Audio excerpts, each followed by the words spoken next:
Assalamu alaikum, menin Sergek Yaşov kanalımның көрүүчүлөрү, катталуучулары. Саламатсыздарбы? Кайрадан мен сиздер менен Таалайбек. Мен өткөн чыгарылыштарда сиздерге өйдө ылдый болгондо белиңиздер ооруса ушул көнүгүүдү жасаңыздар деп бир көнүгүү чыгарган элем. Азыркы көргөзө турган көнүгүүм дагы ошол өйдө ылдый болуп атканда бел ооруп кеткен ооруларга пайдалуу көнүгүү болот. Бул көнүгүүдү жасоо менен мен ошондо айтып кеткендей, биздин подвздошно-поясничная мышца деген булчуңубузга таасир берилет деп айткан элем. Эми бул көнүгүүдү жасоо бир эле бел ооругандарга эмес, мына кимде аябай курсагы чоң болсо, курсагымды кичирейтейин дегендер үчүн дагы бул өтө пайдалуу. Андан кийин тизеси ооругандарга, кашка жилик жамбашы ооругандарга, бел ооругандарга аябай пайдасы жакшы. Ошондой эле курсак жакта тамак сиңирүү жагында да проблема болгон. Мен диафрагма деген темада бир чыгарылышта айтып кеттим эле. Ошол диафрагмага дагы ушул көнүгүүдүн таасири тиет. Демек, бул көнүгүүдү эгер сиздерде тамак сиңирүүдө проблема болсо, өйдө ылдый болгонуңуздарда белиңиздерде проблема болсо, тизеңиздер ооруп, жанагы лестницадан өйдө ылдый же болбосо ылдый өйдөгө жерди басканыңыздарда тизеңиздер ооруса, ушундай оорулар кимдерде бар болсо, ушул көнүгүүдү сиздер жасап жүрсөңүздөр, мен ишенем, ушул көнүгүүдүн аябай сиздерге пайдасы болот деп.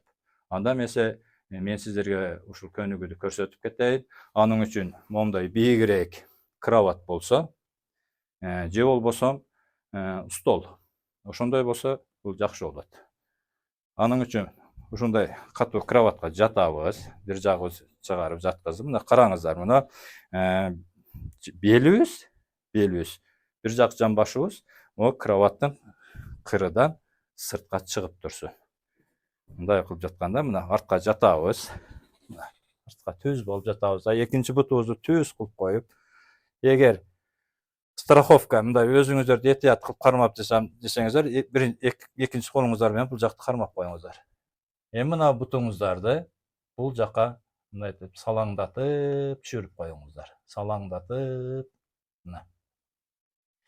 Салаңдатып таштап коюңуздар. Бул учурда моундай кылып селпибеңиздер, булкубаңыздар, манжаларды кыймылдатпаңыздар. Бош эле таштап коюп, бош терең дем алып чыгарып, жата берсеңиздер, кайсыл жериңиздерде сиздерде булчуңдар уюп, тартылып калган болсо, ошол булчуңдар акырындык менен чоюла берет.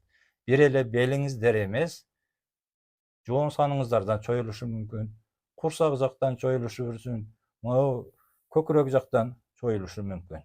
Кээ бирөөлөрдө, эгер мисалы үчүн сол бутуңуздарды мындай асып жаткан болсоңуздар, оң жак булчуңдарыңыздар да чоюлуп кетиши мүмкүн. Ага эч кандай коркунуч жок. Канчалык булчуң чоюлган сайын сиздерде ошол кыскарган булчуң чоюлуп аткан болот. Ошондуктан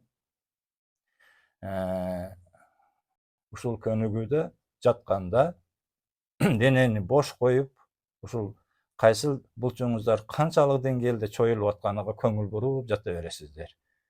Канча убакыт жатасыздар? Бул ар бириңиздердин өзүңүздөрдүн денеңиздердеги булчуңдардын уюганыга жараша болот. Каалаңыздар 1 мүнөт жатыңыздар, жарым мүнөт, 5 мүнөт, 15 мүнөт, канчалык чыдап кармап тура аласыздар, ошончо убакыт бутту салаңдатып бош таштап коюңуздар. Таза болбой, кээ бир жерлери ачышып, ооруп кетип аткан болсо, акырын бутуңуздарды көтөрүп, кроваттын үстүгө чыгарасыздар да, түздөлүп жатыңыздар. Бир аз жарым мүнөттөй түздөлүп жаттыңыздарбы? Эми экинчи жагы, экинчи бутуңуздарды түшүрөсүздөр. Экинчи бутту дагы жанагы айткандай кылып, көчүктүн жарымын сыртка чыгарып коесуздар дагы. Анан жатасыздар. Жатканыңыздарда мына бош жатыңыздар. Бош мына салаңдатып таштап койсоңуздар, өзү билинет. Кайсыл жери кээ бирөөлөргө дароо эле мындай жагымдуу сезим пайда боло баштайт. Кээ бирөөлөргө катуу ооруп кетиши мүмкүн. Мунун айырмасы эмне? Айырмасы катуу ооруп кеткенде сиздерде жана спазм мышца деп коебуз, булчуңдун уюгандыгы өтө чегиден ашып кеткен болуп атат. Өтө чегиден ашып кеткен учурда бир аз мындай ачышып ооруп кетет. Кимге жагымдуу болуп аткан болсо, алардын ошол булчуңдары эми гана уюп, эми гана ошо спазм абалына келип аткан учур болот. Ошондуктан жанагы айткандай канчалык убакыт өзүңүздөргө жагымдуу болот, канчалык убакыт чыдай аласыздар, ошончо убакыт бутту асып коюп жатыңыздар. Бир аз жатыңыздар, канча убакыт талап кылынат, ошончо жатасыздар да.